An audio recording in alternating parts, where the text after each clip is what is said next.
জীবনে হুজুরের খাদেম দেখছেন? হুজুরের খাদেম কথা বলে না। হুজুরদের খাদেম থাকে না? ও গভীর রাত ৩টার সময় উনি তাহাজ্জুদ পড়বে, পানি আগায় দিচ্ছে, বদনা আগায় দিচ্ছে, সাবান আগায় দিচ্ছে, টিস্যু আগায় দিচ্ছে, খাদেম।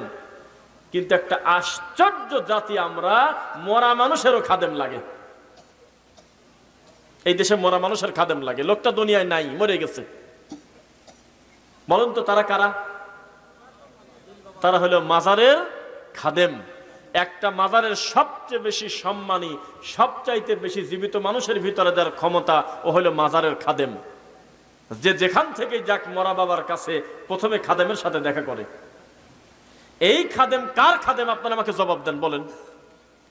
যার খাদেম সে কি বাঁচিয়ে আছে? আর তা কার খেদমত করতেছে? গাঁজা সংরক্ষণ করতেছে। আপনি যে টাকাটা নিয়ে যাচ্ছেন তার কাছে টাকাটা সংরক্ষণ করতেছে, এগুলোর খাদেম।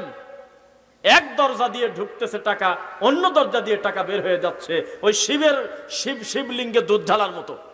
শিবের মাথায় দুধ ঢালে না? হাজার হাজার গ্যালন দুধ ঢালে, আবার আর এক সাইড দিয়ে পাইপ নিয়ে দুধ চলে যাচ্ছে অন্যখানে।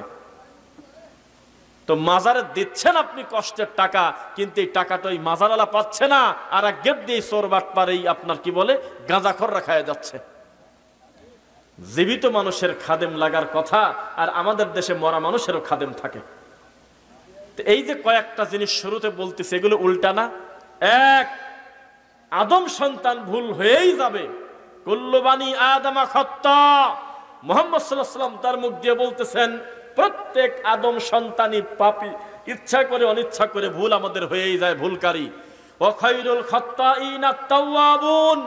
সবচাইতে ভালো পাপী তারা যারা তাদের পাপ বুঝতে পেরে আল্লাহর কাছে ক্ষমা প্রার্থনা করে। কি বলে ক্ষমা প্রার্থনা করবে? এক, আস্তাগফিরুল্লাহ ওয়া আতুবু ইলাইহি। দুই, রব্বুল আলামিন আমার ভুল হয়ে গেছে, মাতৃভাষায় হোক আর যে ভাষায় হোক, প্রথমে বলতে হবে আল্লাহ তুমি আমাকে ক্ষমা করো, এই ভুল আমি আর জীবনে করব না। তিনটা কাজ। এক, তওবা করার সাথে সাথে ওই ভুলটা ত্যাগ করা। দুই, মরা পর্যন্ত ওই ভুল আর জীবনে কোনোদিন করব না, এটা স্বীকৃতি দেওয়া। তিন, ওই ভুলের জন্য পর্যাপ্ত অনুতপ্ত হওয়া। চার, ভুলটা যদি মানুষের সাথে জড়িত হয়, আল্লাহর পাশাপাশি ওই মানুষের কাছ থেকেও ক্ষমা নিতে হবে।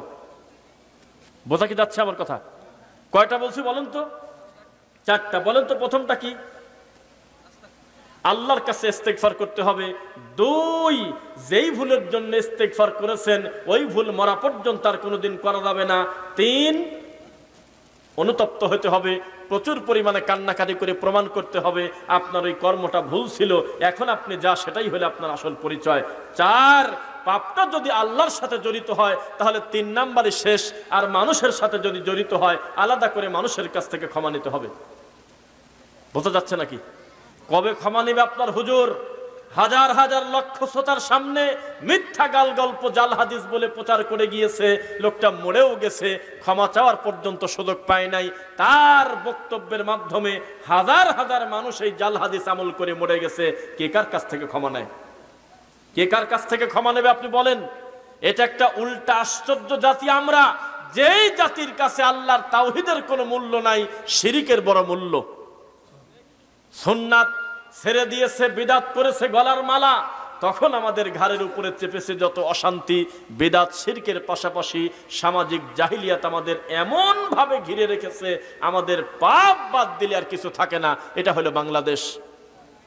এখানে বিদাত এবং শিরকের উর্বর ভূমি, যেখানে আল্লাহর প্রতি মিথ্যারোপ করা হয়, রাসূলের প্রতি মিথ্যারোপ করা হয়, আর জালসা মাহফিলের নাম হলো সার্কাসের মাঠ, আর বক্তার নাম হলো সার্কাসের জোকার। বক্তা কানে হাত দিয়ে কান্নাকাটি করতেছে কারণ ছাড়াই, কি বলে ঠিক নাই, জাল হাদিস বলতেছে, মানুষের ধর্মের ক্ষতি করতেছে, মিথ্যা কথা বলে বলে মানুষকে হাসায় কাঁদায়, অথচ সে জানে না যে লোক হাসানোর জন্য মিথ্যা বলে তার জন্য জাহান্নাম। যে নবীকে বড় করার ইচ্ছাতেও যদি কেউ নবীর প্রতি মিথ্যা কথা বলে, মাকাদাহু মিনান নার, তাহলে দুনিয়াতে বেঁচে থাকা ঠিক আছে, তবে জাহান্নামে তার জন্য ঘর তৈরি হয়ে গেছে। নাউজুবিল্লাহ মিন যালিক। আজকে যেই মাঠে আমি বক্তব্য দিতে আসলাম, রাত 11টার হয়তো কাছাকাছি, 10:30 প্লাস, আরো 2 ঘন্টা পরেও যদি একটা জোকারকে তুলে দিতেন যে জোকার হলো 26 ইঞ্চি, এই বক্তা যদি তুলে দিতেন এই ছোট মাঠে তার জায়গা হতো না। আপনারাই বলা বলি করতেন এত বড় বক্তা এত ছোট মাঠে আনছে কি কারণে। কিছু বক্তা রকেটের গল্প বলে, কিছু বক্তা ডোনাল্ড ট্রাম্পের গল্প বলে, কিসের সাথে কি লাগায় লাগায় মানুষের সাথে ভঙ্গি করে করে তার 70-80 হাজার টাকা ভিজিট মানুষ তার নামের উপরে বিকাল থেকেই বিভিন্ন জায়গা থেকে রওনা দেয়। মানুষের অধপতন হবে না কেন? কোরআন সুন্নাহ শোনার মতো মানুষের হাতে টাইম নাই। আমাদেরকে বলতেছে আমাদের বক্তব্য নাকি সব একই ধরনের, ঠিক একই তো হবে। আমরা তো ওরা না যারা মিথ্যা কথা বলে বলে নতুন নতুন বিদআত সমাজে বলবো আর মানুষ মনে করবে আগে তো জীবনে কোনোদিন শুনি নাই। আমাদের কথা এক, তাওহীদে ফিরে আসো, শিরক ছাড়ো, সুন্নাতে ফিরে আসো, বিদআত ছাড়ো। আমাদের একই বক্তব্য, আল্লাহর একত্ববাদ স্বীকার করে সমস্ত মানুষের নীতি বৈষম্য সব কিছুকে দূর করে আল্লাহর তাওহীদের উপরে মাথা নত করতে হবে। এটাই হলো মুমিনের বৈশিষ্ট্য। কে কার কথা শুনবে? বৃদ্ধ বয়স হয়ে গেছে, 70 বছর বয়স পার হয়ে গেছে, এখনো পর্যন্ত উনি জানতে পারলো না প্রতি নামাজের উক্ত পর যে লোকটা মুখে গুল খায় এই গুলটা হারাম। তার হুজুরও বলে নাই, তার মুসল্লি বলে নাই। লোকটার বয়স হয়ে গেছে প্রায় 80 বছর, এখনো পর্যন্ত তিনি হাকিমপুর জর্দা দিয়ে পান খায়। কোনো দিন তার মসজিদের ইমামের ক্ষমতা হলো না যে এটা একটা হারাম খাদ্য, এই জিনিস আপনারা কোনোদিন কেউ খাবেন না। কুকুর খায় না, শুয়ার খায় না, কুত্তা পর্যন্ত খায় না, এর কোনো বেড়া পর্যন্ত লাগে না। যেই লোকটা প্রতিদিন মদ খায়, যেই লোকটা সকালে ব্রেকফাস্ট করে মদ দিয়ে, লাঞ্চ করে মদ দিয়ে, ডিনার করে মদ দিয়ে, এই খারাপ মানুষজন খ্রিস্টানরা পর্যন্ত নিজের হাত দিয়ে লিখে গেছে এগুলো হলো মাদক। এই তামাক ব্যবহার করার কারণে প্রতি বছর বিশ্বে সবচাইতে বেশি যারা ক্যান্সারে মারা যাচ্ছে তার উল্লেখযোগ্য হলো শুধুমাত্র এই তামাকের কারণে। হুজুর ওয়াজ করবে না কারণ হুজুরের গলায় নিজেই জর্দা, হুজুরের গায়ে তাবিজ হুজুর স্বীকার করতেছে না। লক্ষ লক্ষ মুসল্লি 50-60 বছর আল্লাহকে সেজদা দিয়ে মারা চলে গেল। একেবারে যেদিন তার লাশটা দাফন হবে ওই দিন কাফনের আগে তার গলা থেকে, মাথা থেকে, হাতের থেকে বালা খুলে সুতা কেটে দেওয়া হলো। তার আগ পর্যন্ত জীবনে লোকটা জানতে পারে নাই জীবিত থাকতে এগুলো হলো শিরক। এইগুলো গলায় নেওয়া শিরক, এইগুলো মাথায় নেওয়া শিরক, এই বালা হাতে নিয়ে অষ্টাধাতু মনে করে আংটি নেওয়া শিরক, এগুলোর প্রতি আশ্রয় প্রার্থনা করা শিরক। কোনো দিন লোকটা জানতে পারলো না, কবরে চলে গেল। এর বিচার কে করবে বলেন? আমি আপনাদের সেই পুরাতন একটা কমন কথা বলি। আজকে থেকে মাত্র কয়েক বছর আগে আপনার ফ্রান্সের প্রেসিডেন্ট ম্যাক্রো, তার নেতৃত্বে আমার নবীর ব্যঙ্গচিত্র আঁকানো হয়েছিল কিনা বলেন? একবার এই কুকাজ করার কারণে সারা পৃথিবীর মুসলমান খেপে গিয়ে এমন প্রতিবাদ করছিল, 6 দিন পরে লাইভে এসে বলছিল আমার ভুল হয়ে গেছে, মুহাম্মদকে নিয়ে ব্যঙ্গ করা আমার ঠিক হয়নি। সবাই তার পণ্য বয়কট করতেছিল, সুপার শপ থেকে ধরে ধরে ফেলায় দিচ্ছিল। যদিও একবার কেনার পরে সেটা ওটা আপনারই সম্পদ, ওগুলো নষ্ট করলে লাভও হয় না। তারপরেও প্রতিবাদ করার কারণে লক্ষ লক্ষ 250 কোটি মুসলমান যখন বলল মুহাম্মদ সাল্লাল্লাহু আলাইহি ওয়াসাল্লাম হলো আমাদের কলিজার টুকরা, তাকে নিয়ে ঠাট্টা করলে কেন? ও বাধ্য হয়ে যখন নারীতে টান পড়ে গেল, টাকাতে টান পড়ে গেল, তখন ক্ষমা চাইছে কিনা বলেন? এই ম্যাক্রো কিন্তু সরাসরি নিজের হাত দিয়ে চিত্র আঁকায় নাই, তার রাষ্ট্রে একজন আঁকাইছে, তিনি বিরোধিতা করল না কেন? সেই কারণে তার এত বড় ক্ষতি হইল। আমি আশাবাদী ওই ম্যাক্রোকে যদি 1000 কোটি টাকা দিয়ে যদি বলা হয় আমাদের আবার ইসলাম ধর্মের নামে একটা কটু কথা বলো, ও জীবনেও তা বলবে না। অথচ আপনি এখনো জানেন না উনি একদিন শয়তানি করেছে আমার নবীর সাথে, একদিন মিথ্যা কথা বলেছে নবীর ব্যাপারে, একদিন কটূক্তি করেছে আমার নবীকে, তার এত বড় শাস্তি। আর আপনার মসজিদের ইমাম প্রত্যেক জুমার খুতবায় নবীকে ব্যঙ্গ করে প্রায় 40 মিনিটের উপরে। আপনার হুজুর ম্যাক্রো থেকে খারাপ, কারণ উনি ঠাট্টা করেছে একদিন। আর আপনার হুজুরকে যখন আমরা বলি যে উচ্চ স্বরে আমিন বললে আমার আমিন ফেরেশতার আমিন আর হলো মুসল্লির আমিন যদি মিলে যায়, আল্লাহ গুফিরা লাহু মা তাকাদ্দামা মিন জামবি, তার অতীতের গুনাহ ক্ষমা করে দেয়।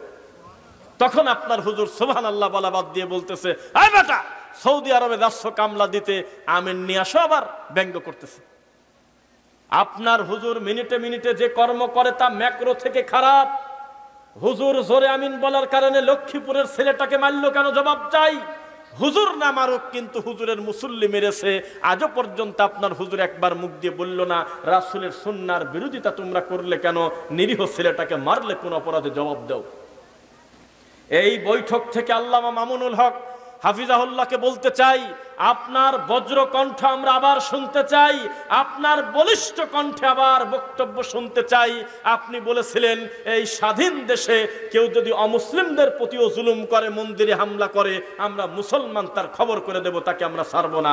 আমরা খুশি হয়েছিলাম, এটা আসলেই ভালো কথা বলেছেন। তারা হলে আমাদের কাছে আছে, আমরা তাদের গালিগালাজ করব না, তাদের ধর্ম তাদের কাছে, আমাদের ধর্ম আমার কাছে। অমুসলিমদের প্রতি যদি এই দরদ থাকে, আর আমি হলে আপনার মুসলমান ভাই, আহলে হাদিসের সম্পর্কে আপনি সেদিনও ভালো কথা বলেছেন। আশা করব সারা দেশে আহলুল হাদিসদের প্রতি যে মিথ্যা অপবাদ দিয়ে গালিগালাজ করা হয়, ইহুদি খ্রিস্টানের দালাল বলে মিথ্যারোপ করা হয়, মসজিদগুলো ভেঙে দেওয়া হয়, শুধুমাত্র রাসূলের সুন্নাহ মানার কারণে মানুষকে কটাক্ষ করে, ব্যঙ্গ করে আল্লাহর ঘর থেকে বের করে দেওয়া হয়, এ ব্যাপারে আপনি একটা কড়া বক্তব্য দিয়ে দেন। হোক, একটা কড়া বক্তব্য হয়ে যাক। মামুনুল হক সাহেব বলুক, ও দেওবন্দিরা শোনো, একটা কটু কথা যদি কোনো মুসলিম ভাইয়ের ব্যাপারে তোমার সাথে মতানৈক্য যদি থাকে, যদি সেটা কুফরির পর্দায় না যায়, যদি সেটা তোমার কাছে যদি পছন্দ না হয়, আর যদি সেটা রাসূলের হাদিসে থেকে থাকে, তোমার বিরুদ্ধে যাক বা পক্ষে যাক, খবরদার কটু কথা বললে তোমার খবর করে দেব। কবে পাবো সেই ভাষণ, কবে পাবো সেই কণ্ঠ? সেদিনও মামুনুল হক সাহেব এত সুন্দরভাবে আহলুল হাদিসদের ব্যাপারে কথা বলেছে, আমরা খুশি হয়েছি। জানেন, উনি বলেছে তাদেরকে উড়াইয়া দেওয়া যাবে না। একটা বিশাল সংখ্যক সালাফি আকীদা মানহাজ লালন করে, তারা নির্দিষ্ট কোনো মাযহাব মানে না, সরাসরি কোরআন হাদিস মানে। আলহামদুলিল্লাহ। কোথায় বক্তব্য? আমরা কি ধরে নেব সারা পৃথিবীর কাফেররা যেমন মুসলমানের বিরুদ্ধে এক, সমস্ত বিদাতিরাও আহলে হাদিসদের বিরুদ্ধে এক? এটাই তো আমরা ধরে নিচ্ছি, আর তো কিছু ধরার পাই না। বিষয়টা কি? আহলুল হাদিসদের প্রতি এত অপবাদ কেন? তাই তো আমাদের ডক্টর আসাদুল্লাহ গালিব স্যার তিনি বলেন যে আহলে হাদিস নামটাই একটা জিহাদ, এটা সংগ্রাম। এই নামটা মুখে নিতে আপনার লজ্জা করবে কেন? কবর পূজারী যদি নিজেকে সুন্নি দাবি করতে পারে, মাজারে সেজদা করালা লোকটা যদি নিজেকে ভান্ডারি বলে আত্মতৃপ্তি লাভ করে, সারাটা জীবন নবীর হাদিসের বিরোধিতা করে লোকটা হানাফি বলে যদি নিজে আত্মতৃপ্তি লাভ করতে পারে, সারাটা জীবন কোরআন সুন্নাহর পক্ষ থেকে আল্লাহর রাসূলের সুন্নাহ অনুসরণ করার কারণে নিজেকে আহলে হাদিস পরিচয় দিতে লজ্জা করবে কেন? আহলে হাদিস যখন পরিচয় দিবে, আহলুল হাদিস যখন রাস্তা দিয়ে হেঁটে যাবে, আহলুল হাদিসের দাওয়াতি কাদের কাছে সমস্ত বেদাতি কাঁপতে কাঁপতে পালানোর পথ পাবে না ইনশাআল্লাহ।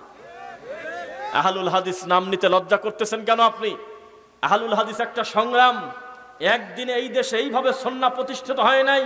লক্ষ লক্ষ যুবক যে এখন মসজিদে জোরে আমিন বলে, বুকে হাত বাঁধে, রফলে দাইন করে, টাকনুর উপরে কাপড় পরে, জর্দা ত্যাগ করেছে, নেশাদার দ্রব্য ত্যাগ করেছে, বালা কেটে ফেলেছে, মাদার সুতা অষ্টাধাতু কেটে ফেলেছে, এরপরে যত হারাম দ্রব্য ত্যাগ করেছে, অধিকাংশ ক্ষেত্রে আপনি মনে করবেন এগুলো একদিনের ফসল না, দীর্ঘদিন দাওয়াতের ফসল, হাজার হাজার আলেম ওলামার রক্তের ফসল, লক্ষ লক্ষ মাজলুম আলেমের ফসল। এগুলো একদিনে এত অস্থির হয়ে যাবেন না।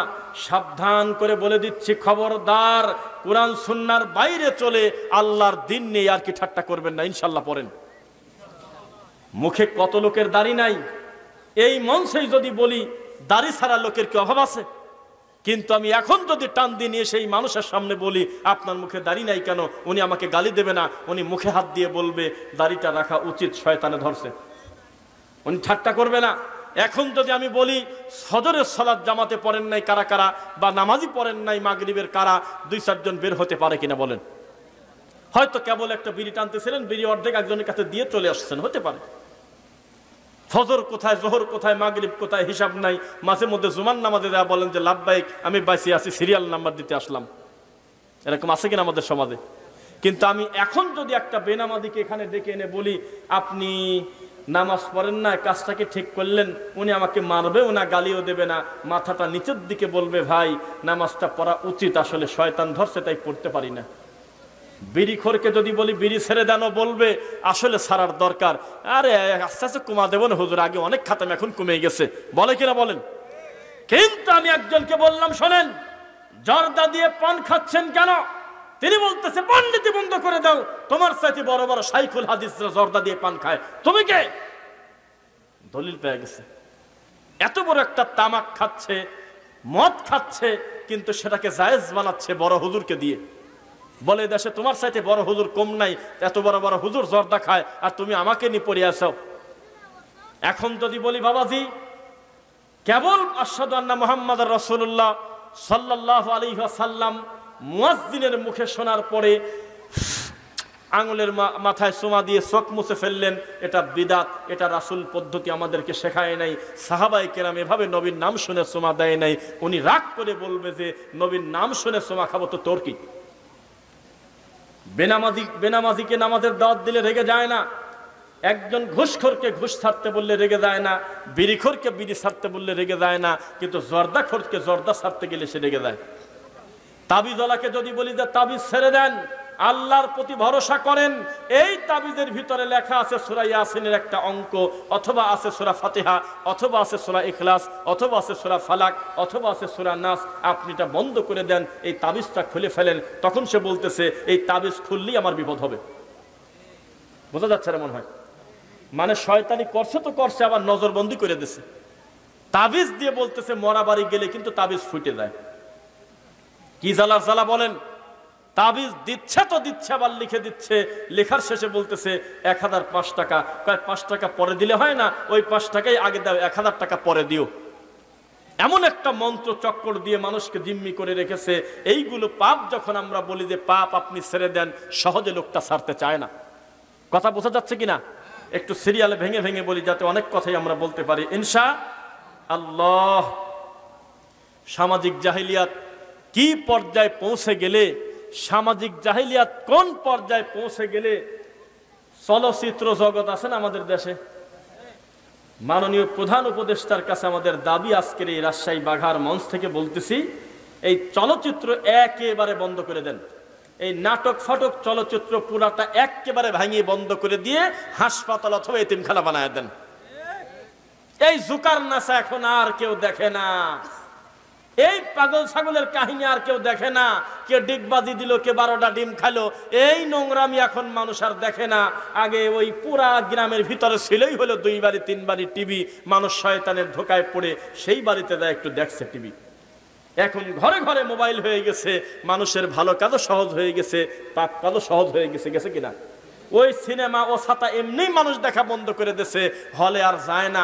তাড়াতাড়ি করে সরকার নিজের টাকার, দেশের টাকার দিয়ে এত হাজার হাজার কোটি টাকা খরচ করে এই নোংরামি, তাদের উলঙ্গপনা বন্ধ করে দিয়ে ওই এতিমখানা বানিয়ে দিক, অথবা সেখানে হাসপাতাল বানিয়ে দিক, মানুষের কল্যাণ হোক। কথা বোঝা যাচ্ছে? ওরে বাপরে বাপ, এগুলো বন্ধ করা তো দূরের কথা, তাদেরকে নিয়ে সংসদে বসায় দিচ্ছে। হ্যাঁ, নাউজুবিল্লাহি মিন যালিক। মুহাম্মদ সাল্লাল্লাহু আলাইহি ওয়াসাল্লাম বলেছেন, যেই নারী বেপরদা হয়ে, যেই নারী পুরুষের পোশাক পরে, যেই নারী ঢিলাঢালা পোশাক পরে না, যেই নারী পুরুষের বেশ ধারণ করে, সেন্ট নিয়ে, আতর নিয়ে একেবারে ফ্যাশন করে পুরুষ মানুষের সামনে দিয়ে হেঁটে যায়, সেই মহিলা হলো জেনাকারিনী। অথচ এই ফ্যাক্টরিটা রয়েছে এফডিসিতে। আমরা আজকে দাবি করে এই মাঠ থেকে তাড়াতাড়ি এগুলো ধ্বংস করে দিয়ে হাসপাতাল বানানো হোক, এগুলো ধ্বংস করে দিয়ে এতিমখানা করা হোক, মানুষের কল্যাণ হোক। বলেন ইনশাআল্লাহ। বাপরে বাপ, এখন আর ছবি চলে না, আতঙ্কে আছে। কিভাবে জানি একটু টেনশনে পড়ে গেছে যে সামনে যদি একজন বলতেছে একটা মহিলা, আল্লাহ ক্ষমা করুন, আল্লাহ মাফ করুন, এগুলো দেখার জন্য তো ফেসবুকে আমরা ঢুকি না। আপনার অনিচ্ছায় মাঝে মধ্যে কিছু ভিডিও আসে কিনা বলেন? জীবনে লাইকও দেন নাই পেজে, জীবনে কোনোদিন ফলোও করেন নাই, কিন্তু একটা ভিডিও আপনার সামনে এসে গেছে, মানে কেউ না কেউ স্পন্সর করছে, এই জন্য এই ভিডিও আপনার সামনে আসতে আসে না। এরকম একটা ভিডিও দেখলাম, নাউজুবিল্লাহি মিন যালিক। একটা মহিলা আশঙ্কা করতেছে, দেশে যদি জামাত ইসলামের লোক ক্ষমতায় আসে, তাহলে তো আমরা ছবিটা শুটিং করতে পারবো না। কয়ে যে আমার তো অনেকগুলি টাকা আটকে আছে, শুটিং করে করে রাখছি, কি করা যায়? লাস্টে করছে তখন আমরা ধর্মের ছবি বানাবো, ধর্মীয় ছবি বানাবি। কোন জ্বালার জ্বালা, আপনি কি বুঝতে পারলেন? কারণ একটা রাস্তা তো খোলা আছে, সেটা হলো ইসলামী সঙ্গীতের নামে আমাদের দেশের নাট্য মঞ্চ হয়। তা কি জানেন আপনারা? আমার মোবাইলে আছে, হয়তো ভাইয়েরা দেখায় দেবে। ওই যে ভাই তো সাক্ষী আছে। ইন্নালিল্লাহ, 11 থেকে 12 বছরের মেয়ে পাশে বসে আছে, চোখ বাঁধি, ইসলামী সঙ্গীত শিল্পী মুখ ভেংসি করে, বিভিন্ন অঙ্গভঙ্গি করে করে, অভিনয় করে করে দেখাচ্ছেন। নাউজুবিল্লাহি মিন যালিক। ইসলামী মদ বলে কোনো মদ নাই, মদ মানেই হারাম। ইসলামী জুয়া বলে কোনো জুয়া নাই, জুয়া হারাম। ইসলামী ক্যারাম খেলা বলে কোনো খেলা নাই, খেলা হারাম। ইসলামী সুদ বলে কোনো কথা নাই, সুদ হারাম। ঠিক কিনা? ইসলামী সঙ্গীতের নাম দিয়ে এইভাবে, আর ওদের কাটিং গুলো কি, আমি একটা দেখলাম 6 জন মিলে যৌথ গজল গাচ্ছে, 6 জনেরই টাকনোর নিচে কাপড় আছে। এ বলে ইসলামী সঙ্গীত বলতেছে। এই শব্দটা সুন্দর না, মনে থাকবে কি আপনাদের?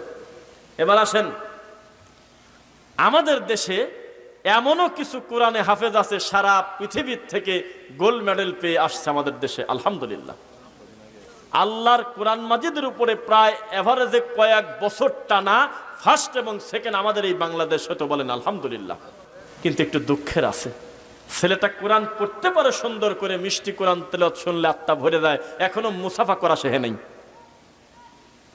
এখনো মুসাফা পর্যন্ত করতে জানে না, কয় হাত দিয়ে মুসাফা করতে হয়। কারণ তাকে যে কোরআন পড়ায়ছে সে কোরআন পড়তে পারে, কোরআন বুঝতে পারে না। বোঝা যাচ্ছে না মনে হয়? ওই ছেলে 2 দিন পরে মিলাদ পড়বে, নয় ব্যক্তি পূজা করবে, নয় সঙ্গীতের নামে কোরআন মাজিদের, আমি এখন আপনি নিয়ে আসেন, ওই কারি কোরআন তেলাওয়াত করতেছে, নিজের প্রতি জুলুম করতেছে। আমি এতগুলো কথা বলতেছি, প্রায় ঘন্টার উপরে কথা বলবো, আমার ঘেমে যাওয়াটা স্বাভাবিক। আবার অতিরিক্ত বাল্ব দেশে চতুর্দিকে, তাই না? কিন্তু ওই ছেলে সূরা ফাতিহা পড়তে গিয়ে ঘেমে ভিজে যাচ্ছে, কেন? নিজের প্রতি জুলুম করতেছে। কোরআন যার উপরে নাজিল হয়েছে তিনি পড়েছিলেন আলহামদুলিল্লাহি রাব্বিল আলামিন। কিভাবে পড়তেন তা জানি না, তবে তিনি থেমে যেতেন অধিকাংশ ক্ষেত্রে। আর রহমানির রহিম থেমে যেতেন। মালিকি ইয়াউমিদ্দিন তিনি থামতেন, আর পিছনের মুসল্লিরা মিলায় আবার পড়তেন। যার প্রতি কোরআন নাজিল হয়েছে তিনি সাবলীল কণ্ঠে কোরআন পড়তেন। আর আমাদের দেশের কারীরা, আমাদের দেশের হাফেজরা কোরআন প্রতিযোগিতায় কানে হাত দিয়ে মুখের দিকে তাকানো যাচ্ছে না, একসাথে 3 আয়াত মিলাতে দেয়, মনে হয় গলা ফাটে মরিয়ে যাবে। কোথায় আছে এই সিস্টেম? কোন সাহাবী থেকে প্রমাণ পাবেন? অমুক সাহাবীর বড় বড়ত্ব সূরা দুহা এক টানে 1 স্বরে শেষ করে দিয়েছে, হাত তোলেন, আমি শুনবো, তার নাম শুনি। আমার নবী কবে সূরা শামস পড়েছে 1 নিঃশ্বাসে? কেউ প্রমাণ দেন। সূরা ফাতিহা পড়েছে 1 নিঃশ্বাসে, এমন কোন হাদিস এই দুনিয়াতে আছে আমার তা জানা নাই। সেখানে আমাদের দেশে সূরা ইখলাস আর ফালাক কানে হাত দিয়ে 5-6টা আয়াত একসঙ্গে পড়ে দিচ্ছে, মুখের দিক তাকানো যাচ্ছে না, এর নাম দিয়েছে কোরআন তেলাওয়াত প্রতিযোগিতা।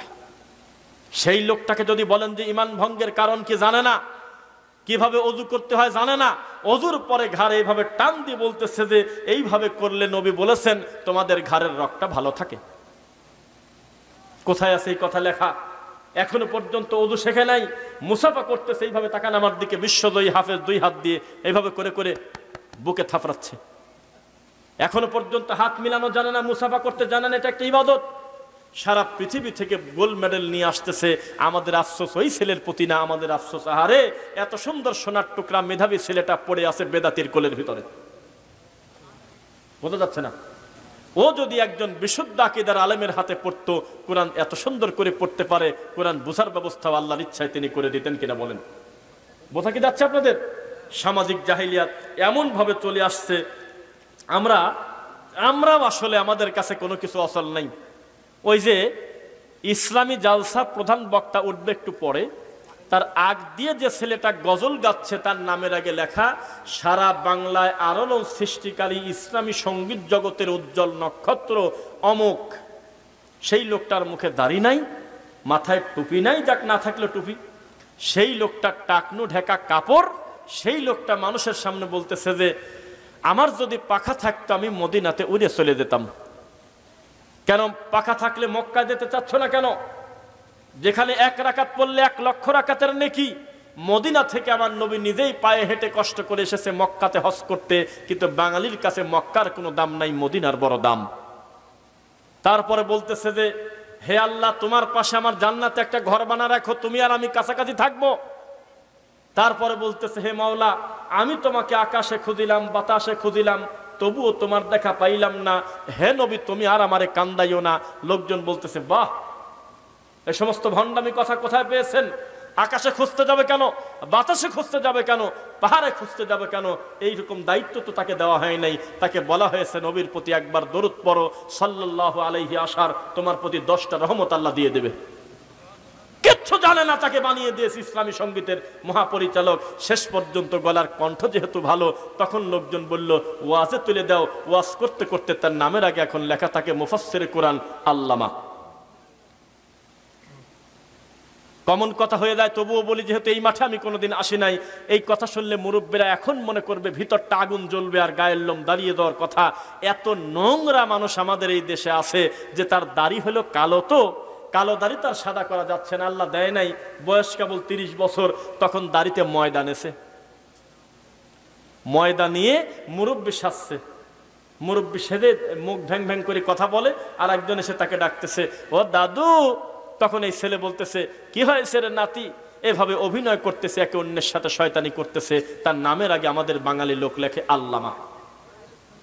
তারপরে ওই ছেলে যেহেতু নাটক করে, একবার তার মন চাইল আমি ইবলিস শয়তান সাজবো, তখন সে করলো কি, সিঁদুর নিল, মানে কালি নিল, কপালে মুখে ঠোঁটে সমস্ত জায়গায় কালি নিয়ে গোটা মুখটা ঢেকলো, আর জামা কাপড় খুলে ফেলছে, খুলে ফেলে কালি টালি গায়ে নিয়েছে।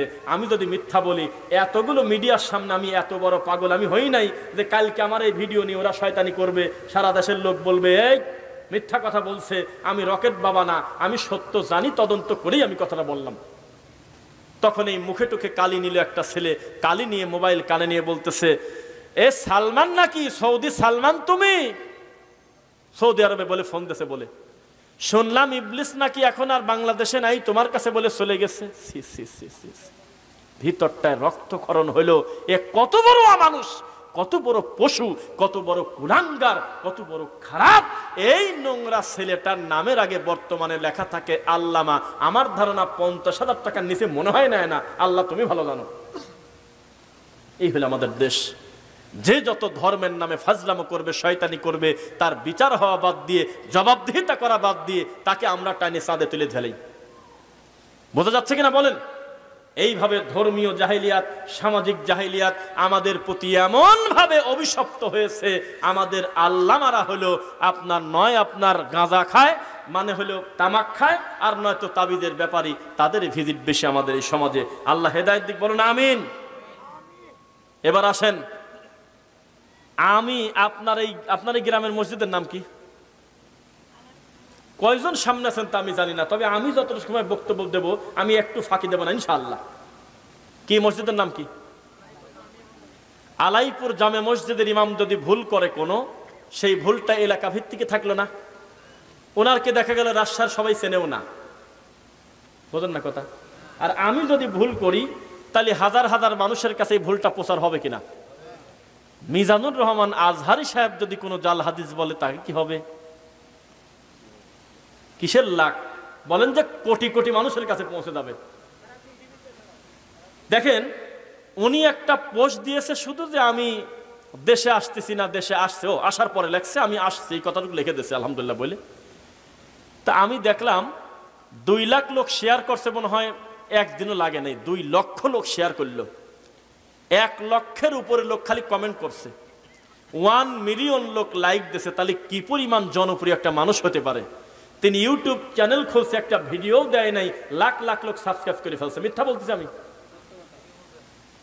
এত বড় জনপ্রিয় লোক বলতেছে যে আসসালামু আলাইকুম ওয়া রাহমাতুল্লাহি তাআলা ওয়া বারাকাতুহু।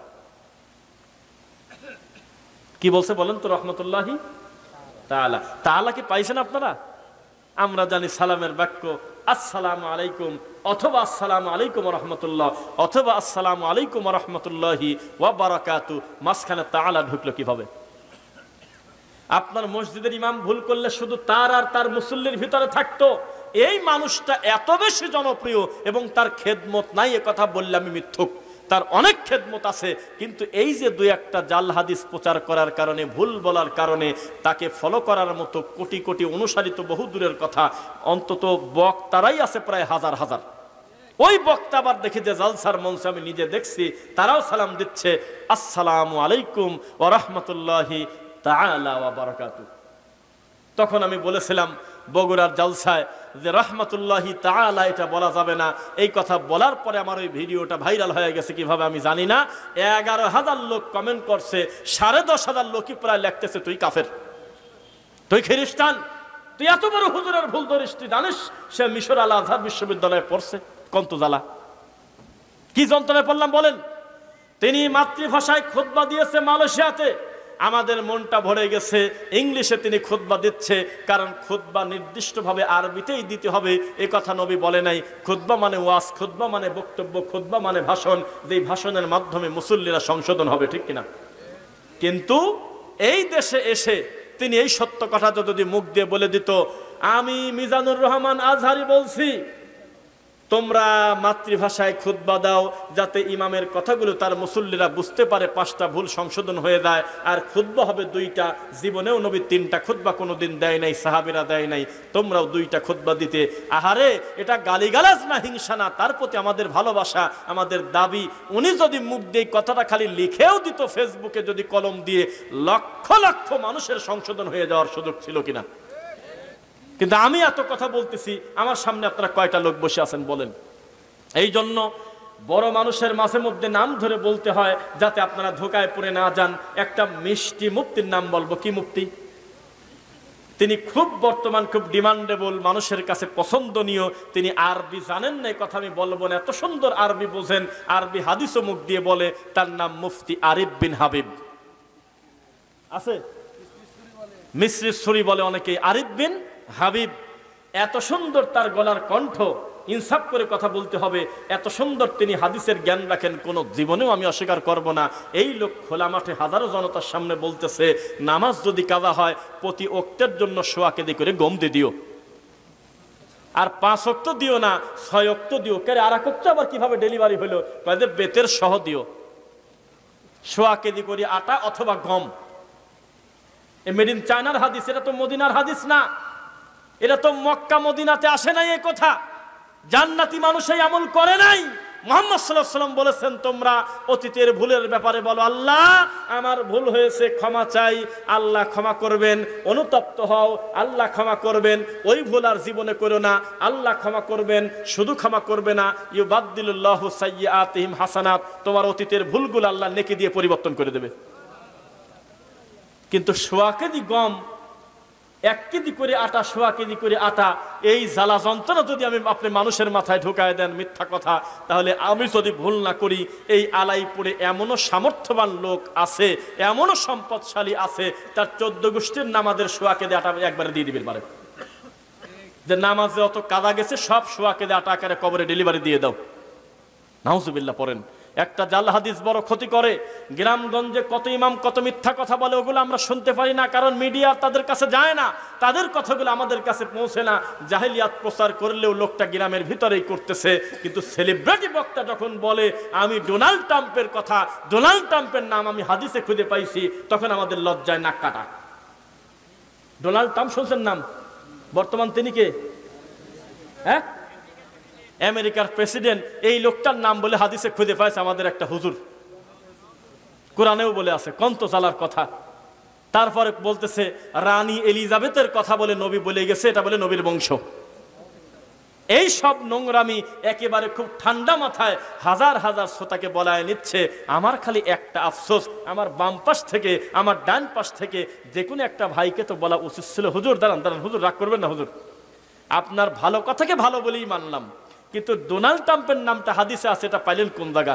একটা লোক প্রতিবাদ করলো না, সবাই বলতেছে আল্লাহু আকবার। কোন জ্বালার জ্বালা? জবাবদিহিতা নাই। জিজ্ঞাসা করেন সম্মানিত দায়িত্বশীল যারা আছে, একটা দিন প্রাইমারি স্কুলে হেডমাস্টার যদি না যায়, ছাত্র কোনটা শিক্ষক কোনটা বোঝা যায় না। দুপুরে খেতে গেছে, গেছে আর আসেই না। ক্লাসে ক্লাসরুমের ঘুম এসে গেছে, কারণ ওর উপরে জবাবদিহি করার মতো লোকটা নাই। দায়িত্বশীল একদিন না আসলে পরিস্থিতি এমন হয়। আর হাজার হাজার লক্ষ টাকা তাকে অগ্রিম দিয়ে, আগে 40 পরে 70,000 দিয়ে হেলিকপ্টার থেকে নামবে এত বড় বক্তার। বাম পাশে ডাইন পাশে যদি আল্লাহর ভয় করা একজন দিন বোঝা আলেম থাকতো, আর যদি তাকে বলে দিত বক্তব্য দিতে থাকেন, বাংলায় দেন আর আরবিতে দেন, তবে নবীর নামে মিথ্যা কথা বললে খবর আছে, জাল হাদিস বললে কিন্তু ধরে দেব। তখন দেখতেন, আশা করি কিছু সংশোধন হয়তো। আপনারা তো খালি পড়ে আছেন কোন বক্তা কত টাকা নিল, আমি ওই দিক ফোকাস করি না। একটা আলেমের হাতে যদি 1 কোটি টাকাও দিয়ে দেন, আমরা মনে করবো যে এটা তো আলিফের দামও দিতে পারেন না। এগুলো কি আরবি, এটা কি দাম দেওয়া হয়? কি দিবেন না দিবেন সেটা কমিটির ব্যাপার আর বক্তার ব্যাপার। আমার কষ্ট শুধু এক জায়গা, আহারে এত কষ্টের টাকা দিয়ে এই ছোট ছোট সোনামণি হাফেজরা রাস্তায় গাড়ি আটকায় টাকা বের করে গ্রামে গ্রামে চাউল তুলে, ধান তুলে, গম তুলে, কত কষ্টের টাকা ভ্যান চালক, রিক্সা চালকের কষ্টের টাকা দিয়ে এই 1 লাখ টাকা দিয়ে বক্তা নিয়ে আসতেছে। সেই বক্তা মঞ্চে উঠে বলতেছে আমি হলো রকেটে চড়া লোক। এটা কোন ওয়াজ? এর দ্বারা মানুষের কি কল্যাণ হবে? মিথ্যা কথা বলতে বলতে এমন কথা পরবর্তীতে আপনারাই আবার ফেসবুকে দেখে বলতেছেন সি সি সি সি, এত মিথ্যা কথা বলতে পারে। তো ওই দিন কোথায় ছিলেন যেদিন আপনার মুখামুখি এত মিথ্যা কথা বলা হলো? কিসের সাথে কি বলে, এক একবার এক এক কথা, নাউজুবিল্লাহি মিন যালিক। সেই দিন কি করছে জানেন? আল্লাহ মাফ করে, নাম কিন্তু বলি নাই। সেই দিন এমন একটা কথা বলছে, বলবো আপনারা সঙ্গে সঙ্গে কষ্ট পাবেন না। বলেন তো দেখি, আকীদা বাদ দিলে কি একটা লোকের কিছু থাকে? আকীদা মানে ফাউন্ডেশন না? এই আকীদার উপরেই তো ভিত্তি করে লোকটার বুঝ যে তিনি কে বিশ্বাস করে। তিনি কি নবীকে গায়েব জানে মনে করে? তিনি কি আল্লাহকে হাজির নাজির মনে করে? তিনি কি আল্লাহকে সব জায়গায় বিরাজমান মনে করে? নবীকে কি নূরের তৈরি মনে করে? এই আকীদার উপরেই তো লোকটার ঈমান দাঁড়ায় আছে, নাকি বলেন? আকীদা ঈমান একই জিনিস না, কাছাকাছি। এই হুজুর, যেই হুজুর এই সব বাজে কথা বলে, এই সেই দিন আর একদিন রাগী আহলে হাদিসদের প্রতি রাগ করে বলতেছে আকীদা বলে ফেক, আকীদা বলে নকল, কোরআন হাদিসে বলে আকীদা শব্দ নাই, উনি বলে খুঁজে পায় নাই। বলেন তো কষ্ট পাবো না আমরা? আকীদার উপরে আঘাত দিবেন আপনি, আকীদা নিয়ে কথা বলবেন। আপনাদের আকীদা তো চিনি, আপনাদের ঈমানের পাওয়ারে আপনারা মন্দির পাহারা দিতে যান আর আহলে হাদিসের মসজিদ ভাঙেন। আপনাদের ঈমানের পাওয়ার আমাদের জানা আছে, ঈমানের পাওয়ার এত বেশি। ইমাম সাহেব 40 বছর ইমামতি করে, 40 বছরই তার পিছনে যে মুয়াজ্জিনটা ইকামত দেয়, সেই মুয়াজ্জিন হলো জর্দা দিয়ে পান খায়, তার ঈমানের কিছুই আসা যায় না। ইমাম 30 বছর ইমামতি করে, ঠিক তার বাম পাশে মুয়াজ্জিনের পাশে যে দাঁড়ায়, সেই লোকটা মেয়ের সম্পত্তি ছেলেকে লিখে দিয়েছে 30 বছর আগে, এখনো পর্যন্ত হুজুরের ডিস্টার্ব হয়নি।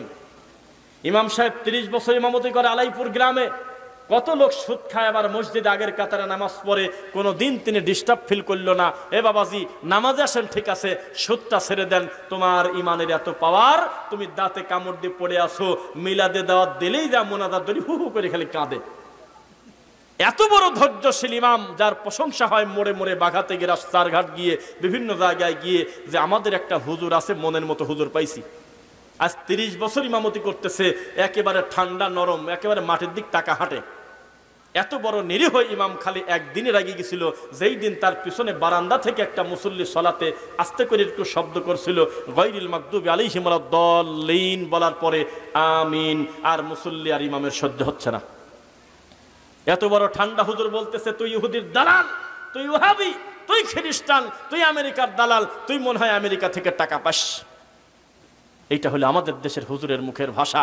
একটা প্রতিবেশী আর একটা প্রতিবেশীর সঙ্গে জমি জমা নিয়ে ঝগড়া লাগলে বিভিন্ন ভাষায় গালি দেয়, তবে ইহুদির দালাল বলছে তো আমার জানা নাই। এক গ্রাম আর এক গ্রামের মারামারি লাগে, দেখেন না বিবারিয়া, আল্লাহ মাফ করুক, আমাদের ভাইয়ের আবার বলবেন জেলার নাম নিলাম, মানে ওইদিকে বেশি হয় তাই কথাটা বলে ফেললাম। ওখানে আবার এরকম মিনিটে মিনিটে ওই কাহিনী নাই, একজন একজনের থাপড় দিল দরকার নাই, টেটা দিয়ে মারিয়ে দাও, ওইসব কাহিনী দরকার নাই। বিয়ের গেটে দুটি মারিয়ে ফেলছে, গেটের টাকা দিয়ে কি যেন কাহিনী হয়েছে, কি খাওয়ানি মারিয়ে ফেলছে দুটি, থাক, থাপড় সাপড় দরকার নেই। হ্যাঁ আচ্ছা দেখছেন, তারপরে করছে কি, মাইকে বলে দিচ্ছে বা বিভিন্ন ভাই না অ্যানাউন্স করে দিচ্ছে আগামী শনিবার বাদ আসর তোমরাও আসো আমরাও আসবো, এই 3 দিন অস্ত্র গোছাচ্ছে, রেডি করতেছে। কিছু কিছু ভিডিওতে দেখেছি বাপের বয়সী লোকের টেটামারি মারি ফেলতেছে, কোপাচ্ছে, আর পাশে পুলিশ কিছু করতে পারে না। পুলিশের দোষ দিয়ে লাভ নাই, কারণ হাজার হাজার মানুষের হাতে হলো টেটা। আছে কিনা বলেন? এত ঝগড়া করার পরেও আমি কোনোদিন দেখি নাই এক গ্রুপ আর এক গ্রুপকে বলছে আমেরিকা থেকে টাকা পায়। কিন্তু মসজিদের ইমাম 30 বছর কোরআন খতম করেছে, 30 বছর আগে হাফেজ, আলেম, মুফতি, 40 বছর ধরে ইমামতি করে, এত সুন্দর একটা আলেম মানুষ, তার সাথে আমার আমিনের মিল না পড়ার কারণে, রাসূলের একটা সুন্নাহ আমি অনুসরণ করি, এই কারণে আমাকে লোকটা অপছন্দ করে বলতেছে তুমি ইহুদির দালাল। বুঝতেছেন না মনে হয়? তাহলে হুজুরের মুখে সবচাইতে ছোট গালটা কি বলেন তো দেখি? ইহুদির দালাল, খ্রিস্টান, আমেরিকার এজেন্ট, এই কথা বলে কিনা বলেন? বলে কিনা বলেন? এরপরে আর একটা বিষয়, আমরা আহলুল হাদিসরা, আমরা মানুষ, মানুষ না? কথাই বলে না। আমরা যারা আহলুল হাদিস অনুসারী, আমরা মানুষ কিনা? আমরা ভালো কাজও করি, ভুলও মানুষ হিসাবে করে ফেলি, হয় না ভুল? নাকি আপনারা কেউ ভুল করেন নাই? তবে এই ভুল আহলে হাদিস হয়ে জীবনে কেউ করছে আমার জানা নাই। যদি থাকে প্রমাণ দিলে সেটা বাদ দিয়ে বলবো, সারা পৃথিবীর আহলুল হাদিসদের সবচেয়ে বড় সফলতা তারা বিদআত এবং শিরক মুক্ত, আলহামদুলিল্লাহ। তাদের সবচেয়ে বড় সফলতা তারা দাদাকে দাফন কাফন করে ভালো মানুষ হওয়ার কারণে দাদার কবরকে 3 তলা গম্বুজ করে কবরে সেজদা দেয় না, ইতিহাসে নেই। আহলে হাদিসদের সবচেয়ে বড় সফলতা তারা মানুষ পূজা করে না। আহলুল হাদিসদের সবচেয়ে বড় সফলতা তারা গলার সঙ্গে তাবিজ নিয়ে ঘোরে না। আহলুল হাদিসদের সবচেয়ে বড় সফলতা তারা মনা মানুষের সাথে আর কি ঠাট্টা করে কুলখানি খায় না। আহলুল হাদিসদের সফলতা এই জায়গায় যে তারা ব্যক্তি পূজা করতে করতে কাউকে জোর করে জান্নাতি বলে নেই, কাউকে আবার ভালোবেসে বেশি ভালোবাসতে বাসতে ভুল করছে সেদিন তাকে কাফের বলেছে, ইতিহাসে নাই। আর বেদাতীদের মুখের সবচাইতে ছোট গাল ইহুদির দালাল, আবার ওই কাফেরের ফ্যাক্টরি খুলে বসে আছে। ওই মাল তো কয়েকদিন পরপরই খালি কাফের ডেলিভারি দেয়, কাউকে বাদ দেশে, অথচ তিনি একজন আলেম, তার ঘরানার বাইরে আমার জানা নাই যে কাফের হয় না এরকম লোক। গত পরশুদিন একটা ডেলিভারি দিয়েছে, উনি বলতেছে কেউ যদি নবীর রওজা মুবারক বলা যাবে না বলে, নবীর কবরকে কবর বলতে হবে, এই কথা যদি কেউ বলে তাহলে সে কাফের। ও দেখছেন না, যদি প্রমাণ না থাকে আমি প্রমাণ দিতে পারবো। নাউজুবিল্লাহ মিন যালিক। নবী নিজে বলেছেন কবর, আল্লাহ নিজে বলেছেন কবর। সাহাবায়ে কেরাম নবীর কবরের কাছে গেলেন, সালাম দিলেন। একাধিক সহিহ হাদিস কোনো দিন কেউ রওজা শরীফ, মাজার শরীফ উচ্চারণ করে নাই। আর এই আব্বাসী হুজুর বলতেছে কেউ যদি বলে নবীর রওজা মোবারক না কবর, তাহলে সে বলে কাফের। কোন জ্বালায় পড়ছে এখন আপনি বলেন? এক গ্রুপ আর এক গ্রুপকে কি পরিমাণ কাফের বলে আপনি কল্পনা করতে পারবেন না। মাঝভান্ডারির ব্যাপারে আব্বাসী সাহেব একটা ভালো ভূমিকা নিয়েছিলেন। শোনো, এই সমস্ত বাদ্যযন্ত্র বাজিয়ে যারা জিকির আজগার করে তারা কাফের, হালাল মনে করে। আমরা দ্বিমত করি নাই যে কথা ভালো কথা বলছে। এক গ্রুপ আর এক গ্রুপকে কাফের পর্যন্ত বলে, কিন্তু সুযোগ পেলে আহলে হাদিসের বিরুদ্ধে আবার সবাই এক হয়ে যায়। সবাই কি হয় বলেন না কেন? সবাই এক হয়ে যায়। আর একটা বিষয় আপনাদের কাছে বলি, সবাই আমার দিকে তাকান। একটা জানাজায়, খেয়াল করে কথা বলেন, একটা জানাজায় গিয়েছি আমি, সেই জানাজায় আমার জুতা পড়াই আছে। এই কথা বলেন না, জানাজায় কি আছে? আমি জুতা পড়েই আছি। তখন আমার পাশ থেকে আদবের সাথে ভালোভাবে বলছে, দোষ দেব না, বলছে যে বাবাজির জুতাটা খুলে ফেলেন। তা আমি খুলি নেই। আবার বলতেছে যে জুতাটা খোলা লাগতো না, না খোলা লাগতো না। তখন নামাজের ভিতরেই ফসফস করে সালাম ফিরানোর পরে উনি আবার ওনার সিনিয়র একটা মুরব্বীকে বলতেছে, বিয়াদব দেখেন তো, আমার চেনে না, আসলে চেনে না, এ দেখেন বিয়াদব কাকে বলে। এটা ইবাদত চলতেছে, নামাজ, এই নামাজে লোকটাকে জুতা খুলছে, বলছে জুতা খুলে নেই। আমরা তো তাও আদব দেখা জুতা একেবারে খুলে জুতার পর পাও দিয়ে নামাজ পড়ি, এটা বলতেছে। তখন আমি বললাম, জানেন এই জায়গা জুতা পরে থাকাটাই হলো আদব। খালিফুল ইয়াহুদা ওয়ান নাসারা, নবী বলেছে ইহুদি খ্রিস্টান জুতা পাই দিয়ে সালাত আদায় করে, তোমরা তার বিপরীত করো। ফাসাল্লু ফি রিআলিকুম নিআলিহিম, ফাসাল্লু ফি নিআলিহিম, তোমরা জুতা পরে সালাত আদায় করো। আল্লাহর নবী রানিং নামাজ পড়তে পড়তে জুতা খুলে দিয়েছে, সামনে এইভাবে খুলে ফেলছে, পিছনে মুসল্লিরাও খুলে ফেলছে, অনেকেই, অধিকাংশ সাহাবীরা খুলে ফেললো। নবী সালাম ফিরায় বললেন, তোমরা জুতা খুললে কেন? আল্লাহর নবী, আপনি খুলেছেন, আমরাও তাই খুললাম। নবী বললেন, তোমরা খুলতে গেলে কেন? আমাকে উল্লেখ করে জিবরাইল বলছে নিশ্চিত আমার জুতার নিচে নাপাকি ছিল, এই কারণে আমি জানতাম না, তাই এখন খুলে ফেললাম। তোমরা খুললে কেন?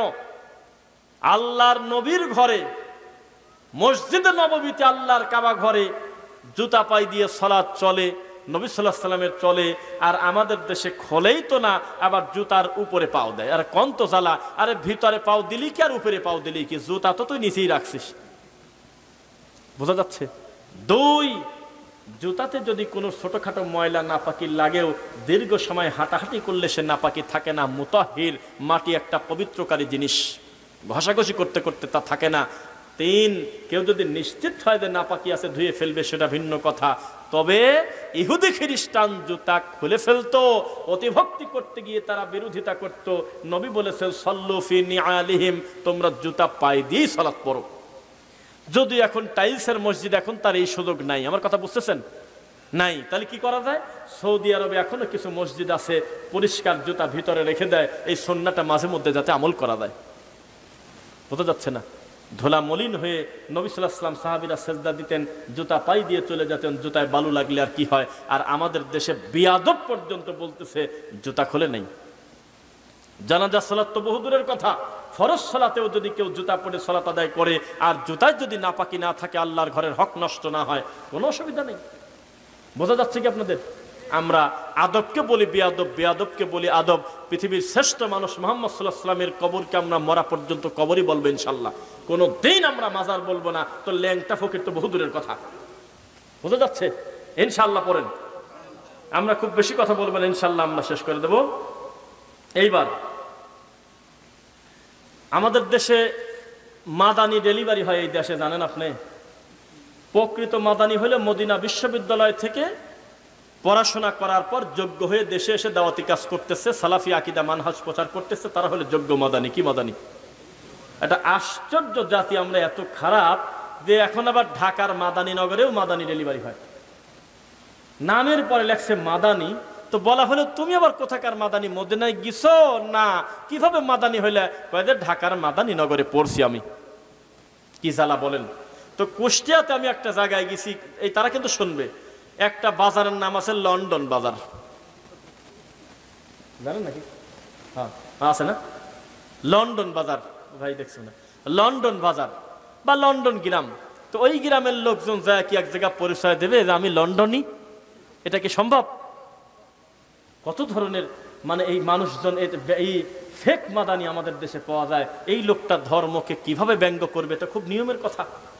মানুষও কিছুদিন ধোকা খাইছিল, মাদানি দেখলেই মনে করছে যে সবাই মনে হয় মদিনা বিশ্ববিদ্যালয়ের মাদানি।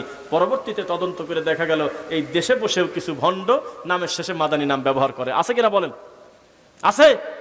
আল্লাহ এদের ষড়যন্ত্র থেকে আমাদেরকে তুমি হেফাজত করো, বলেন আমিন। এবার আপনাদের উদ্দেশ্যে আমার দুটি কথা। আমার সামনে যতগুলো মানুষ বসে আছেন, আমি এ ব্যাপারে নিশ্চিত বলতে পারি, আশাবাদী, আল্লাহ তুমি ভালো জানো, আপনারা আল্লাহকে ভয় করেন কম বেশি ইনশাআল্লাহ। নইলে মানুষ যখন অন্যান্য কাজে, দুনিয়াবি কাজে প্রচুর বিজি, সেখানে আপনারা গ্যাপে গ্যাপে যেভাবে বসেছেন, আমি সরেও বসতে বলি নাই। অন্যান্য বক্তারা চা খাওয়ার দোয়া পড়ে ওই লোকজনকে বলতেছে আরো জোরে লা ইলাহা, কয়া চা খায়, মানে চা খাওয়ার দোয়া, আস্তাগফিরুল্লাহ, আরো জোরে আসো, সামনে আগে আসেন, চিৎকার দিয়ে বলে বলে। আমি কোনো ডিস্টার্ব করি নাই, কিছু বলছি? আমি জানি আমার ভাইয়েরা যেভাবে বসে আছে এইভাবেই বসে থাক, ইনশাল্লাহ আমি এইভাবেই তাদের দুটি কথা শোনাবো। এবার একটি কথা শোনাই। আপনার ছেলে এই মাদ্রাসায় পড়ে না? নাতি পড়ে? গ্রামের একটা ছেলে পড়ে কিনা? এই ছেলে একটু আগে যে আপনার হলো 99টা আল্লাহর গুণবাচক নাম মুখ দিয়ে ধারাবাহিকভাবে পড়ে গেল, আপনি তো পাথরের মতো বসে শুনলেন, কোনো ফিলিংস বুঝলেন না। এটা কিন্তু এত সহজ কথা না। আল্লাহর অনুগ্রহ না থাকলে এইভাবে ধারাবাহিকভাবে 99টা নাম ধারাবাহিকভাবে বলা বড় বড় মানুষও পারে না। জানেন কি? এই যে সোনার টুকরা বাচ্চারা কোরআন হাদিস পড়াশোনা করতেছে, এই ছেলেকে যদি আগামীকালকে জুমার খুতবায় তুলে দেন যে তুমি খুতবা দাও, ইনশাল্লাহ আমি আশাবাদী ও যদি 20 মিনিট বক্তব্য দেয়, তার কাছে 20 মিনিটই নিরাপদ, একটা জাল হাদিসও বলবে না। এটাই হলো আহলে হাদিসের পাওয়ার। ও মাতৃভাষায় কথা বলবে, মুসল্লি ঘুমাবে না, টন টন করে কথা বলবে। আর আমাদের দেশের অধিকাংশ মাযহাবী তরিকাপন্থী মসজিদে প্রায় 90% উপরে মুসল্লি হলে মসজিদে ঘুমায়। আমার কথা মিথ্যা হলে প্রমাণ করে দেন, সিসিটিভি লাগায় দেন মসজিদে মসজিদে। ওই সিসিটিভি ফুটেজ আমরা শুক্রবারে আসরের পরে দেখব, অধিকাংশ মুসল্লি হলে ঘুমায়। ইমাম হলে সময় কাটায়, কিসের সাথে কি মিলায় গল্প কিচ্ছা বলে যাচ্ছে, সারাদিন কষ্ট করে রোদে। মুসল্লি মসজিদের ভিতরে ঢুকে দেখে এসি আছে, ফ্যান আছে, ও মনে করতেছে this is the moment for ঘুম, ঘুমের জন্য এখন একটা ভালো টাইম, ঘুম এসে গেছে। আর আহলে হাদিস মসজিদে সিসিটিভি ফুটেজ লাগান, আমার মনে হয় রোগী ছাড়া কেউ ঘুম আসবি না। একবারে ছোট একটা বাচ্চা লাঠি হাতে করে খুতবা দিচ্ছে টন টন করে, প্রত্যেকটা মুসল্লি তার মুখের দিকে তাকায় আছে, কিছু একটা মনে হয় বলতেছে। 70 বছর তাফসিরুল কোরআন হয়, কয়েদে 62তম তাফসিরুল কোরআন, কয়েদে 79তম তাফসিরুল কোরআন। এই তাফসিরুল কোরআনে বক্তা এখনো পর্যন্ত আল্লাহকে চেনে না। এত দিন ধরে তাফসির করতেছে, পরিবর্তন তো বহু দূরের কথা, এই তাফসিরের সংখ্যা বাড়তেছে, মুসল্লি খালি ঘুম পারতেছে। বোঝা কি যাচ্ছে? এই জন্য আপনাদেরকে বলি, যোগ্য সন্তান তৈরি করবেন, বলেন ইনশাল্লাহ। আল্লাহ করবে মানে আপনার চেষ্টাটা থাকবে যে আমার সন্তানকে আমি এই বিশুদ্ধ আকীদার প্রতিষ্ঠানে, এই মাদ্রাসায় দেব, বলেন ইনশাল্লাহ। এখানে আমি যতদূর তদন্ত খবর পেয়েছি প্রায় 21 জন বাচ্চা আল্লাহর কোরআন পড়তেছে, আলহামদুলিল্লাহ। এই সোনার টুকরা বাচ্চাদের আমি জানতে চাই, দেখতে চাই, পরবর্তীতে কোনোদিন যদি আসি অথবা খবর পাই, শুনবো যেন ইনশাআল্লাহ ভাইদের কাছে, নাইম ভাই বা আরো যে সমস্ত ভাইয়েরা আছে এখানে শত শত বাচ্চা দিন শিখতেছে, এই আশা আমি করে গেলাম ইনশাআল্লাহ। আল্লাহ তুমি কবুল করো, বলেন আমিন। এখন একটু লজ্জা দেই, বিশাল বড় এরিয়া আপনাদের, এক সিরিয়ালে কোনো তরিকাপন্থী হয়তো কেউ নাই বলা চলে, এখানে না যেখানে আছে, কিন্তু এখনো পর্যন্ত 500-200 বাচ্চা ছেলে মেয়ে আলাদা আলাদা দিন শিখবে, এই জায়গার অভাব আমাদের দেশে এখনো আছে। আর বিদাতিরা কি করে, ঢাকা শহরে এক জায়গায় আসছে, প্রথমে 1 মাস 2 মাস ভাড়া থাকি, দেখে যে 200 মিটারের ভিতরে তার মাদ্রাসা নাই, তাহলে এ নিয়ে আমি একটা দিয়ে দেই। 200 মিটার ওই পাশে একটা আছে, ঢাকাতে দেখবেন গলিতে গলিতে মাদ্রাসা, হওয়া দোষ না, এই মোড় ঘুরে দেখবেন 2টা ডানে একটা বাম, খেয়াল করবেন, জুন্নুরাইন উলুম মাদ্রাসা, তারপরে লেখছে হারামাইন শরীফাইন মাদ্রাসা, তারপরে লেখছে যে আপনার মদিনাতুল উলুম, তারপরে লেখছে মক্কা মুকাররমা। এত সুন্দর সুন্দর নাম দিয়ে ভিতরে নাওয়াইতুর বংশ সিহাই খালি, সুন্দর সুন্দর নাম দিয়ে ভিতরে করছে নাওয়াইতুয়ান উসাল্লি লিল্লাহি তাআলা রাকাতাই সালাতিল ফজর। আছে কোন জায়গা কয় জানি না, চলতেছে। ছোট্ট ছোট্ট 2টা রুম যদি তারা ভাড়া নিতে পারে, কাশিমপুর কারাগারের মতো, ওই 2টা ছোট রুমের ভিতরে 50টা ছেলে ঢুকায় দেয়। আসরের পর ওই জানলার গ্রিল ধরে ধরে বাচ্চারা কাঁদে, না আছে খেলার জায়গা, না আছে কথা বলার জায়গা। মারা হলে 7 দিন পর পর এসে খালি একটু দেখে যায়, মিথ্যা বলছি আমি। কিন্তু আপনি দেখেন বিশাল বড় এরিয়া, এখনো পর্যন্ত সবাই মিলে একটা ভালো মানের প্রতিষ্ঠান করতে পারেন নাই। তারা মিনিটে মিনিটে বেদাতি প্রতিষ্ঠান করে করে বাচ্চাদের ঈমান হারা করতেছে, ঠিক কিনা বলেন? খবরদার, এখন থেকে সচেতন হন। আপনার সন্তানকে আকীদা মানহাজ বিশুদ্ধ আপনার মাধ্যমেই করতে হবে ইনশাআল্লাহ। খবরদার, সব কিছু জলাঞ্জলি দিলেও নিজের বাচ্চাকে দিন থেকে দূরে সরাবেন না, বলেন ইনশাআল্লাহ। যুবক ভাইদের উদ্দেশ্যে বলি, খবরদার নেশাদার দ্রব্য আপনি পান করবেন না ইনশাআল্লাহ। আপনি এখন তামাক ছেড়ে দেন, এখন আপনি সিগারেট বিড়ি গাঁজা ছেড়ে দেন, আর এখন আর গাঁজার থেকে বড় নেশা হয়েছে হলে মোবাইল। আর এক জায়গায় পড়ে গেছি, কোনটা বাপ কোনটা মা কোনটা চাচি কোনটা খালা কিচ্ছু জানে না। পিছনে আধা ঘন্টা ধরে বাপ দেখতেছে আমার সাবাল মোবাইলে কি দেখে, ও এখনো ঘাড় ঘোরানোর টাইম পায় নাই, এত মগ্ন হয়ে আছে মোবাইলের দিকে। এটা একটা বড় ধরনের এডিক্ট, বিশাল বড় ধরনের অবস্থা। এভাবে যদি চলতে থাকে, পরবর্তীতে আমাদের এই সোনার ছেলেরা প্রতিবন্ধী হয়ে যাবে।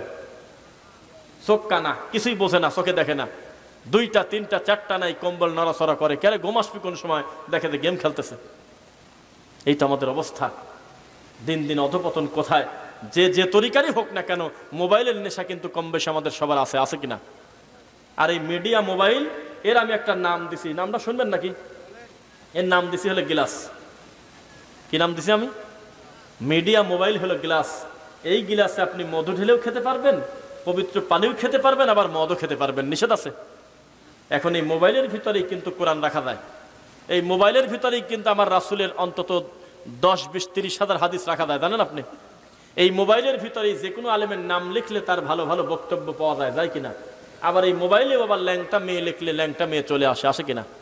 তাহলে এটা গ্লাসের মতো, আপনি কিভাবে ব্যবহার করবেন সেটা মোবাইল একা একা কাজ করতে পারে না, আপনি না চাইলে। সুতরাং এই মোবাইলের ফিতনা থেকে, খারাপ কাজ থেকে আপনারা বেঁচে থাকবেন, বলেন ইনশাআল্লাহ। আর মা বোনদের উদ্দেশ্যে আমাদের শেষে কথা, অবশ্যই এই কঠিন পরিস্থিতিতে বেপর্দা আপনি থাকবেন না, গান বাজনা শুনবেন না, বাচ্চাদেরকে দিন শেখাবেন, সালাত ঢিলেমো করবেন না। যত ইসলামিক কাজ আছে পুরুষের থেকে আপনার সহজ করা হয়েছে, আপনার জন্য আল্লাহ উপঢৌকন দিয়েছে, আলহামদুলিল্লাহ। কয়টা বাজে একটু মোবাইলটা দেখি, অনেক সময় হয়ে গেছে। বসেন, দোয়া না পড়ে যাবেন না আমার মুখে। আসলে আমরা প্রথমে ভাবছিলাম এটা কোনো কালেকশনের মাহফিল না, এমনকি কর্তৃপক্ষের অধিকাংশ তারা জানতো এটা কোনো কালেকশন না, কথা বুঝছেন? আমি 1 সেকেন্ডের জন্য কোনো কটু কথা বদনাম করব না, তবে যেই জালসায়, সবাই তাকান আমার দিকে, যেই মাহফিলে কালেকশন থাকে, সেই মাহফিলে বক্তার বক্তব্য কত সুন্দর হলো সেদিকে ফোকাস থাকে না, মাল উঠলো কত সেদিক দিকে খেয়াল, টাকা আসলে উঠলো কত ওই দিক ফোকাস থাকে। এজন্য আমি খেয়াল করেছি, প্রধান বক্তা যখন বক্তব্য দেয় অনেক মাহফিলে, মা মরা এতিমের মতো টাকার দিক টাকা 7-8 জন কমিটির লোক গোল হয়ে বসে টাকা গুনতেছে। অথচ এই রুগীদেরই বক্তব্য আগে শোনা উচিত না? এদের সংশোধন আগে জরুরি না? এখানে গোল হয়ে বসে 7-8 জন বসে মা আমার এতিমের মতো টাকার দিক তাকায়, 7-8 বার করে টাকা গনে, আর এই আমি বক্তব্য দিচ্ছি আর অর্ধেক লোকের দিক টাকা আছে। আমি রোগীকে কোনোদিন এলাও করি না, আমি ব্যাগ ভরে টাকা নিয়ে ফাঁকা দাও। দুনিয়াবি স্বার্থ যখন চূড়ান্ত পর্যায়ে মানুষকে ধরে ফেলে তখন আর দিনের কাজ খুব একটা হয় না। বোঝা যাচ্ছে? দেখা গেল যে আরেকটা জিনিস মেনটেন করবেন, যারা এটা আজকে বলতেছি কেউ কষ্ট পাবেন না, আপনিও যদি কোনো মাহফিল করেন, সম্মেলন করেন, যিনি উপস্থাপক থাকবে তাকে হতে হবে ডিক্টেটর। যাকে যে টাইম বলে দেবে 1 মিনিট এদিকও নড়বে না ওদিকও নড়বে না, তার কথা হবে ডিসিশন ওনার। উনি যা মুখ দিয়ে বলবে, বক্তা এতটা থেকে এতটা শেষ। আর যখন একজন আলোচক চলে আসে তখন তার আগের আলোচকে স্মরণ করাই দিতে হয়। এখন ধরছে টান চলেই যাচ্ছে, এটা কিন্তু একটা লজ্জাজনক কাজ। নিয়ম হলো যে যেহেতু আমি এখন আর কথা বলা আমার উচিত হবে না, আর নয়তো বক্তাকে আনতেই হবে দেরি করে, আনার পরে 40 মিনিট বসে থাকা, এটা আগুনের উপর বসে থাকার মতো একটা লজ্জাকর ব্যাপার হয়। এটা করবেন না, মনে থাকবে ইনশাল্লাহ। এটা করা উচিত না, সুন্দর না। অধিকাংশ মাহফিল এগুলো করে, আলোচক বসে আছে জোকারের মতো বসে থাকে, আর একজন কানে হাত দিয়ে কাঁদেই যাচ্ছে টাইনি, কি যে বলতেছে আল্লাহ জানে। এটা উচিত না, এটা সুন্দর না, মনে থাকবে। এভাবে এটা অসুন্দর, এটা আপনারা বেঁচে থাকার চেষ্টা করবেন ইনশাল্লাহ। আর আগে এটা বলে দোয়া পড়বো ইনশাল্লাহ, আমি কথা রাখবো, এই কথাটা খালি শোনেন, কষ্ট পাচ্ছেন না তো আপনারা? লিল্লাহি তাকবীর।